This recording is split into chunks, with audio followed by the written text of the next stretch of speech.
Yeah, I'm a little curious about the guy who gave you the Michael Parenti and like other things people have given you at the bar. Let's see. What have I gotten at the bar? I mean, I've gotten a lot of food. Nice. I think the best thing that I ever got though was there's this one gentleman that comes in. He's a hard worker. He's like a maintenance guy, and he's really proud of his work. And then after having a couple of conversations with him, one day he comes into the bar, orders a bunch of beers, leaves without paying, and then walks back into the bar carrying a beautiful Ibanez hollow body electric guitar with humbucker pickups, completely rebuilt. He like sanded down the neck, like perfected all the fret placement. The actions on it are crazy tight and low. It's tuned, like the sound's kind of engineered to sound like ZZ Top's electric guitars. Nice. Really specific tone that he's going for. And he was like, when I see you and I see this guitar, they're meant to be together. And he tipped me his guitar at the end of the night. That's which awesome. is wild. Yeah, I went home with the guitar. Have you played it yet? Oh yeah, it's beautiful. Yeah, I have it in my office. I love looking at it. It's awesome. I felt really weird. Would you take a guitar from a stranger? Probably not a total stranger, but this person isn't a stranger, right? They're a customer. Oh, that's true. I guess what constitutes a stranger? I'm not sure. Has he come back? Oh yeah. He's there every day. Giving you a guitar is huge. I guess there isn't like a code of conduct, like you can't like refuse things, right? I mean, people. Oh. There is like I did tell him when he first tried to offer it to me. I was like, dude, I'm not gonna kiss you in the parking lot. I'm not sure what you expect from this. Oh my god. Yeah, I don't know what to do. It's weird. Yeah, we just finished recording that episode about Transference, which was awesome to listen to. Loved it. It was good times. And I'm still trying to wrap my head around it when I see it. It's definitely obvious. Like that definitely feels obvious. People crying in a public space like that feels obvious. Yeah. The day-to-day interactions, I'm a little bit less sure about. I'm not sure if I can spot it when it's popping up, or maybe it's just always popping up. Yeah. Maybe that's what it is. I think like the field of thinking of it as like the gravitational field, or is like the space in which other relationships are going to have, like that's how people relate.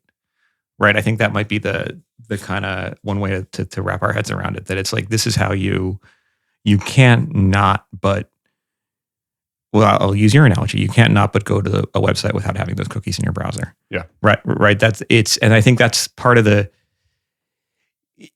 think there's a kind of like a glass half empty way of talking about some of the stuff we touched on. And this might be a way to do just the wild analysis. We just comment on what we're talking about. I think it's a post, like a wrap up or a debrief session, like where it's like, you're like, well, nothing is real. No relationships are real. How do we not, if I'm only ever bringing to bear my expectations of what a loving partner would be because of my variously loving or insufficiently loving or overly loving or whatever parental introjects, to use that fancy word, like then there is no such thing as a real relationship.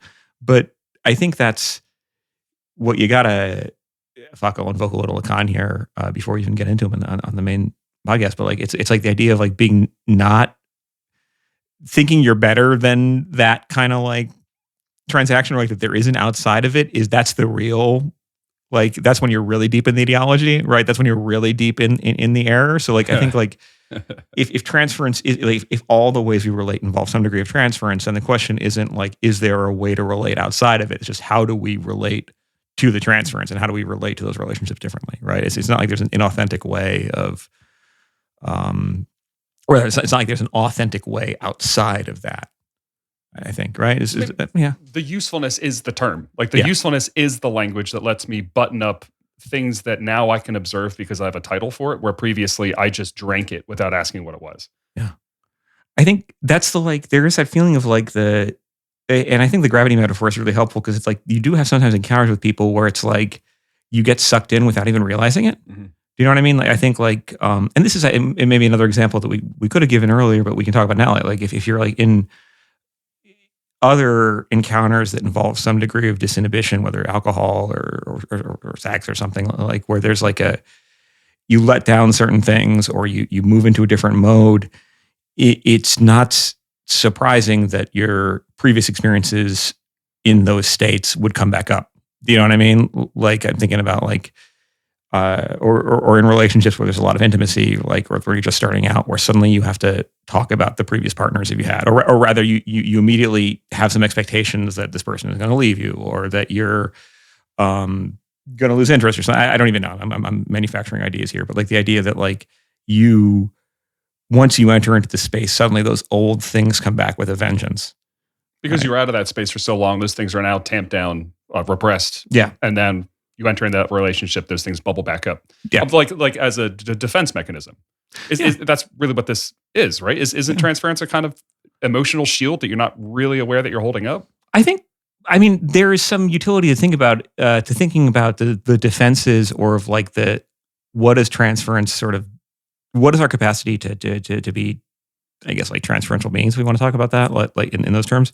What does that gain us? I mean, like, yeah, like you have certain, look, it makes sense that we learn the patterns of our caregiver, right? It makes sense because we depend on them for care.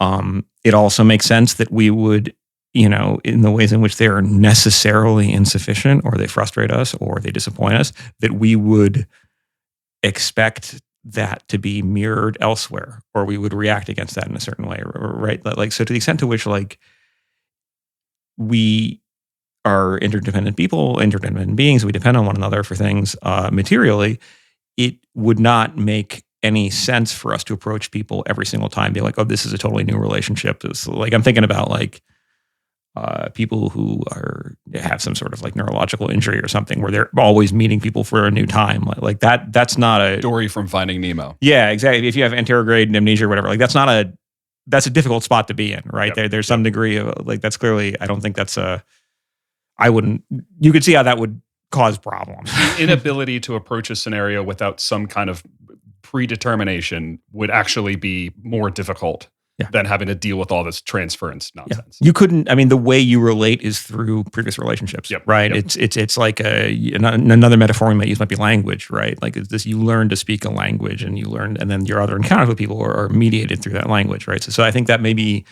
another sort of way for us to get to sort of think about this, right? That like your expectations, your dread, your previous experiences of fulfillment are like, they loom large and they're activated in every encounter. And you can see though too, like how like the repetitions, like, and this is, I think, true of, it's particularly true of trauma too, where it's like you get, something happens to you, an encounter happens to you, or some event befalls you, to use a language like that. And you get so worried about it happening again that you're haunted by that worry, and that affects your other relationships. Like think about like the people who are like, well, I was betrayed once, therefore in a relationship, therefore I am now never going to let anyone get close to me, or I will become the betrayer in every relationship, right? So you suddenly hit like, you had this encounter of someone who loomed large failing you or not being there, and such that now like and this is another metaphor here that might be helpful, like the shadow, every other new relationship you forge is happening under that shadow. It casts a long shadow, and you could see how it's protective, right? You were betrayed once. It would make sense that you would not want to be betrayed again. But, and this is sort of the paradox or the tragedy of certain types of traumatic repetition, you set yourself up to either be betrayed again because you're like assuming that every relationship is going to be the same, or you kind of like are looking for that again actively because that's a source of pleasure and it's familiar, or you deny yourself those relationships. Either way, it's overly determinative, right? It weights it predisposes you. The world is a massive, foggy, difficult to understand place. So you turn to the only map that you have, which is a retreading of the experiences you've already had. Yeah, and we're attached to it. But like, I think that's like this idea, like the Lacanian idea, like being like enjoying your symptom, or like not fully enjoying it. Like you get wedded to it, and that becomes like a template. It's like the person that is excited to talk about how well they think they've figured the world out. Yeah, it's actually that they're in love with how they've handled, or how they think they've handled, the experiences they've had this far. Yeah. That's weird to think about. It's like the thing you have, and I think that's like part of the part of the difficulty is like, I think about the analogy we used in the episode of like the person who's like, oh, I'm falling in love with a new person. It's a totally new thing, right? When in fact, it's the same thing, right? And, without getting into any type of like, what's the advice you would give this person as a friend, you can see how like, well, that's how you've fallen in love before. and love can feel good, right? Or even love sort of axiomatically feels good, I guess. But also like you expect certain things, you're attached to it, right? You're attached to the condition. You're attached to what's predictable. You're attached to. I mean, how we get real with this? Like people get attached to people who abuse them, right? Because like I mean, that's one of the things that happens to abuse coming from early caregivers of people you're close to, right? So you associate what's familiar with what you want, and what you want is what's familiar, and so you reproduce that. I read a comparison between Freudian and Lacanian transference, where Freud was positioned as being obsessed with the affect of transference, whereas Lacan was, and you can correct me if I'm misremembering this, Lacan was more focused on object alignment between the two parties. Does that make sense? Yeah, I think that sounds accurate to me. I know Lacan has an entire seminar on transference, which I don't. No, summarize it right now. All right, fine. Fuck, it's been so long. Let's bust out a Cretes. I kind of do want to look at. Yeah, I kind of do want to look at. But it is like We'll get a Lacanian clinician on here to talk about it. I think we can assemble a list of these things. I don't really remember even like how the Lacanian thing looks. I know there is that volume. This is, I guess we're just talking now, but this probably isn't content for the thing. But there was that in the folder for this episode, I put a copy of this really cool book, which is from the Karnak series of it's like commentary on different things and commentary on different. So there's every single one of Freud's, or every one of Freud's prominent articles has this book of commentary. So there's one in there that's like, here's what different perspectives are on this.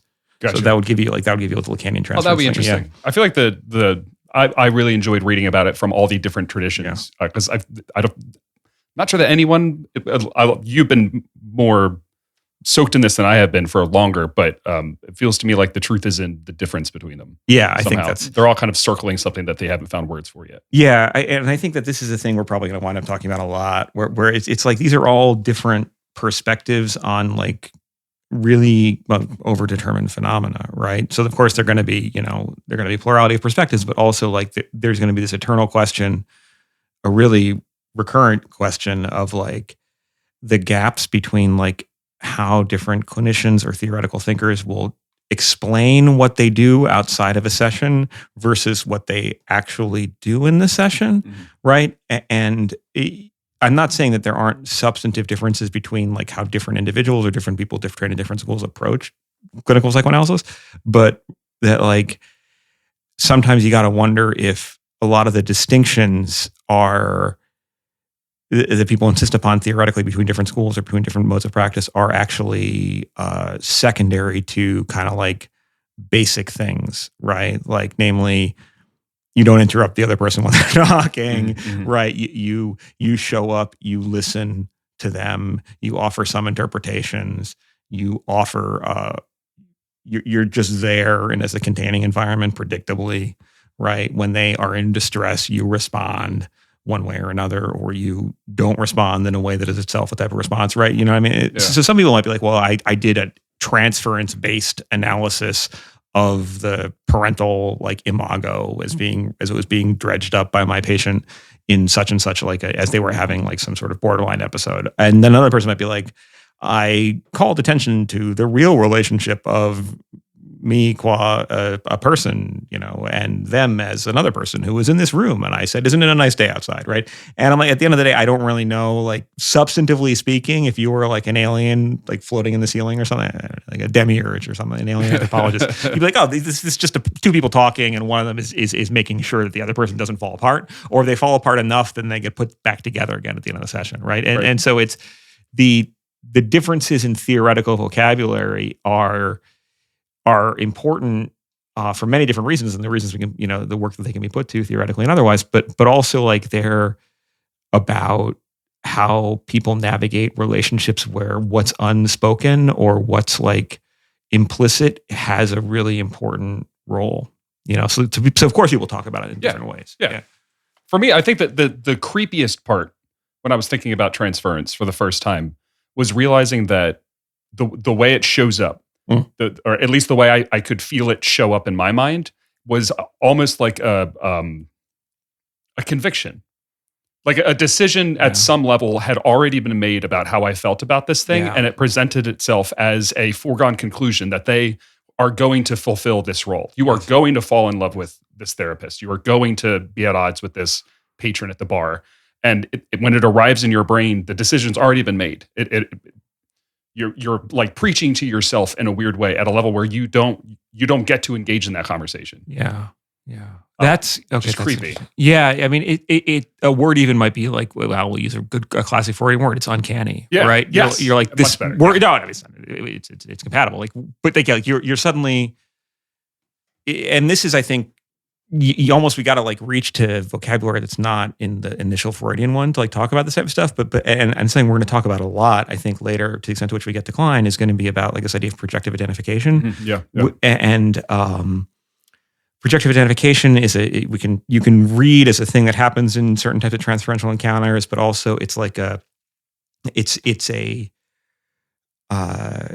type of, it has the character of like a fulfillment of expectations that plays out as an enactment involving two parties. It's one way of thinking about it, right? And where it's like, imagine, and I think this has happened to people, kind of generally speaking, but imagine like you're dealing with someone, or maybe there's someone you love very much, and they're like, you're going to hate me. I'm bad. And then at a certain point, you get angry at them and you're like, God damn it, stop. And then they're like, oh, you see, you're angry at me. This proves that I'm bad. And there's some part of you that's like, God damn it, I want to fucking smack you. Right. Yeah. And that's the point here is not to like absolve anyone for hitting anyone else or be like, but to be like, how did this encounter happen? And why are you suddenly fulfilling it? Right. And of course, the person who's telling you that they're terrible and that they don't want to be loved, or that they're afraid of being loved or whatever, they're not actually, like in a way that is transparent to them, like actively seeking that. Right. Nor are you seeking to fulfill their expectations. Right. But somehow something about the power of the encounter, right, or the structure of like what they're bringing to the table and your susceptibility to it, produces that effect, right? And so again, this is one way to explain this thing called projective identification, but like you are identifying with their projections, or they are projecting a feeling into you. And I think what a Kleinian analyst will do, or what a lot of analysts will do in this situation, this gets at sort of what actually you're already doing when you narrate this, is they'll be like, oh, I don't have to.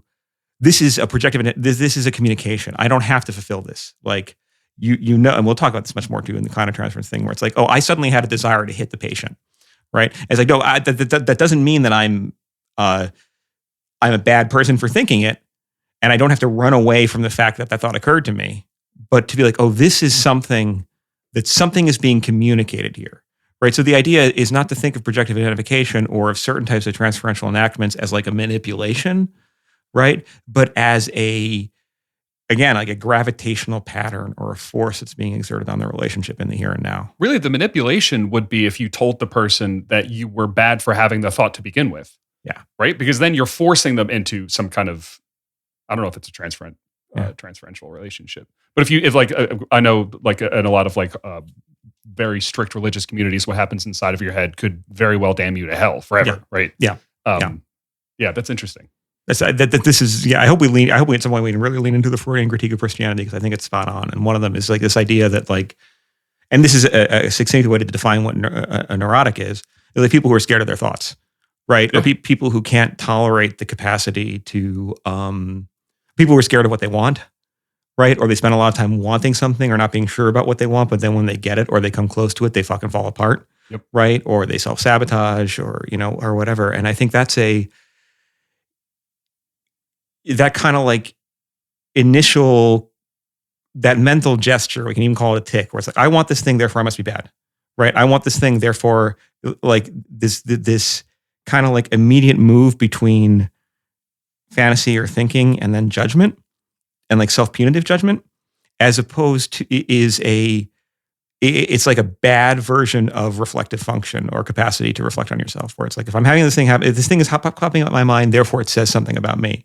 as opposed to it being a data point that may index something about the situation or something I can work with, right? So part of what I think is the part of the reason why these guardrails exist, like the guardrails of you don't sleep with a patient or you don't do an enactment, is precisely to give you what a clinician should have and what a clinician needs to develop is the capacity to be like, oh, I'm not going to immediately identify with the bad object that my patient is conjuring, right? I'm not going to immediately punish them. I'm not going to be like, oh, I'm so, like, I also want to have sex with this patient, therefore I must be bad and we have to end the therapy, right? That would be a type of like covert collusion with the desire of the patient to frustrate the therapy, right? And so you have to, and what we're talking about here too, it's a difficult thing to think about is the tolerance of someone to be around someone else who is doing something like making bids for love, right? Like when someone, and Freud says this in the paper, right? And of course it's very coded with this Victorian sort of misogyny, but like when, as he puts it, like when a woman of good character and high mind or whatever sues for love, says she loves you, it's very hard to be like, well, sorry, like I can't do that, and you can't even like, and some of the things you can't say that it would be incoherent, but like, well, no, you actually don't love me, right? Because of course, like you can't be like, there's imagine like some gaslighty thing going on here where it's like, well, no, you're not actually having these feelings. These feelings are fake, but they are having the feelings. They're having their feelings in the register of being very real to them. So you have to like bracket your own desire to take it personally, right? You have to like, no, this is not about me. Or your desire to not let them take it personally. Yeah. Like if the right move would be to recoil your hand from theirs, like accept that was the right thing and they're going to be wounded by it at some level or another. But you can't leave your hand limp and you can't grab their hand back. You're at a dilemma. You're in this dilemma where you have to pick something that, and this is again, I think part of the coolness about psychoanalytic thinking, right, is that this depends on what on the relationship that you've developed with the patient, right? There isn't one size fits. I mean, obviously you don't like French kiss the patient, or you don't you don't like, well, that means we can get to second base. It's okay. No, you don't do that type of shit. Like, but it is like this thing where you navigate the encounter in a way that can be, I think, really depleting and difficult, And I think another thing that, again, this is one of these things I think we can talk about more freely in the wild analysis space. Like it is the case, and it's a non-trivial number. It's actually kind of scary. I forget the percentile, but like clinicians do sleep with their patients. It does happen. Yeah. You know what I mean? And Jung. Yeah. Jung was sleeping with Sabina Spielrein and then denied it to Freud, and then later he owned it. But like there is this thing where it's like you can feel and you can map this out, right? Imagine like you're a clinician. You could be a man, you could be a woman. Well, imagine like you're in a relationship that's not treating you like your primary relationship at home is not going so well anymore, or you're single, or you're bereaving, you're in bereavement, you're mourning someone who lost, like, or let's say you've lost the passion for psychoanalysis or like passion for doing therapy, and suddenly there is this person who may or may not be younger than you, who may or may not be someone you would be otherwise attracted to, but suddenly they are looking to you in a way that seems loving, right? And they are not only that, they've really cathected onto, to use that language, they've really invested in the process. And suddenly they're not only telling you that you are good and lovable, right, which everyone wants to feel, but that also that they're rekindling your love for something that you've lost. Yep. Right? Yep. And so the pull of that to transgress, and again, please, none of this is all extra moral, right? I'm not saying it's good. This is just saying it's like legible. It's a thing humans do. You can see why people do this. Yep. Right. I mean, I think this is also why, like, mutatis mutandis, you can see like professors sleeping with professors sleeping with their students, right? Or priests transgressing with people they confess. Yep. Right. These encounters are, whether it's the confessional or certain types of pedagogical encounters, but certainly the clinical encounter, these are essentially pressure cookers for transference. Right. And that shit gets really messy. And unless you've not only like learned to identify it, but have kind of worked through, you have the capacity to not enact it, it can go really bad directions. And hell, we can invoke the frame of wild analysis here to talk about this. Like we're talking about like one of the concerns that Freud had with this later turn where he starts talking about wild analysis and this concern about the professionalization of psychoanalysis is people doing stuff like, yeah, sure, let's sleep together, right? Or I'll give you a big wet hug or stuff like that they kind of like a big wet hug. I don't even know what that is. I'm a very sweaty forensic. Woo! You should have a parapraxis, like air horn noise. But like that there is this kind of like people were doing stuff like this, right? And I mean, like there is this term that somebody shows up was like the corrective emotional experience, right? Which is just like, well, you had an emotional deficit. Someone didn't love you in the right way at the right point. So I'm going to be I'm your therapist. I'm going to be the mother you never had. Right. And like the problem is like, no, you're not their mother. No. Right. You can't do it. Right. But people were trying it. And so far it was like, well, we're going to do professionalization stuff. We're going to say certain things aren't analysis, et cetera. But like, you can feel why people are, when someone else is super vulnerable, like you have to not take advantage of that. There was a movie that Jonah Hill just produced recently. I think it's called Schultz. And it's a documentary about his relationship to his therapist. And as the movie plays out, it turns into actually it's a love letter to his therapist. Oh, wow. And all throughout the documentary, I would say give it a look. Give it a look. It is interesting. And it is very affecting. It's very emotional. And it kind of becomes about something more like age, life, have you lived? That kind of a question. Yeah. But throughout the entire documentary, the little flags were popping up for me because not that I'm passing judgment. It seems to be working. I'm not saying, Jonah Hill, if you're listening, I love you. I really do. Yeah. But thank you for support, Jonah Hill. Yeah, thank you. Our number one Patreon subscriber. They are constantly telling each other that they love them. I love you. I love you too. I love you. I love you like my father. I love you too, like my son. Oh, wow. Back and forth and back and forth and back and forth. And the more that I learned about transference, the more I started looking at that and being like, I can see the role that the therapist thinks that he's fulfilling. But the therapist is like 80. Eventually, he will die. Jonah Hill will live on. And now all these neuroses that he's attached to the therapist are going to be like let loose on the world again. The rubber band ball is going to explode eventually. Yeah. Oh, my God. It's actually a pretty fun movie. That sounds amazing, yeah. So something about this, like talking or not talking about these kinds of like emotional connections, it reminds me of that like edict, especially in American culture, of no talking about religion, no talking about politics. Where once you start talking about beliefs and structures of beliefs, it starts edging into places where conflict could pop up because of, maybe this is a half-baked thought. No, keep going. Once you start talking about these beliefs, you start wandering into the realm of, I'm going to critique your transferential position with something else that I don't share that same transferential position with. Yeah. And in that way, I'm actually cutting deeper than I realize that I am. Yeah. Having that conversation. Yeah. I think, this is an interesting thing that, I think I'm picking up what you're laying down. Like, and I think we could think about too, alongside that, like the problem that like people don't, like there's a lot of things conspiring in American culture or just in like polite social intercourse in general to like when people say things to take that as like necessarily immediately slipping over into an enactment. I mean, like and particularly this is the case with like negative affects, right? I want to punch that guy in the face. Yeah, I want to punch that guy in the face, or you make some crack about like the president, or like what you want to do to the Supreme Court, and then suddenly what do you want to do? Oh my God! But, sorry. If there are members of like the FBI like show up and they're like, so we understand this was delivered initially in a Winnicottian play space, however, but like there is like there is this kind of thing where it's like simply saying the thing. It's a type of anxiety or a fear, a terror. That's like putting things into words mean the thing is going to happen, right? And I think the psychoanalytic impulse is no, actually maybe putting the things into words becomes a way to think about it instead, or putting things into words is a way of making it not happen or making something different happen. I think that's how I was thinking about even psychoanalysis more generally as a system of epistemology, which you guys talked about in our first episode, makes that dynamic make more sense. Yes. Yeah. Because without some kind of epistemological underpinning that isn't,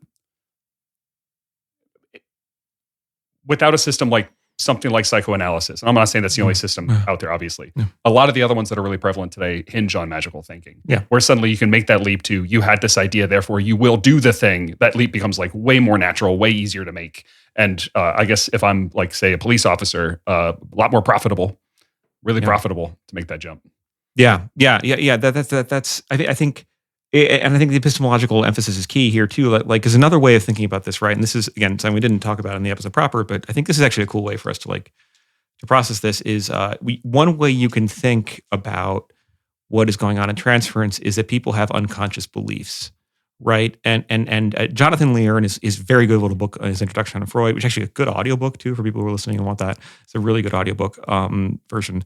So it's his introduction to Freud from the Routledge Philosophers series.